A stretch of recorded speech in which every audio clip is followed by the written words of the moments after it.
Despite the French having the better of the first half, it was Wales who opened the scoring. Manchester City's Ched Evans chased down a lost cause and then a composed finish.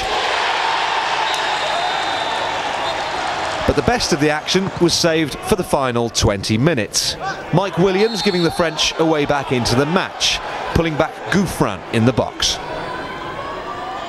Substitute Gurkuf sent goalkeeper Owain von Williams the wrong way.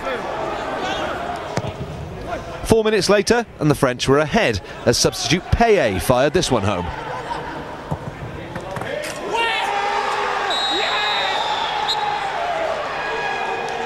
"2-1 behind, but the Welsh youngsters kept going. Darcy Blake's determination brought a clumsy challenge and a penalty for Wales. Ched Evans was on hand to blast home the resulting penalty.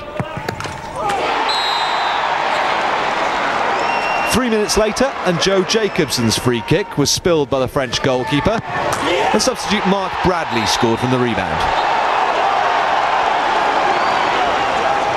Victory was then put beyond any doubt in the second minute of injury time when a debatable foul on Simon Church gave Evans the opportunity to claim his hat-trick with another penalty.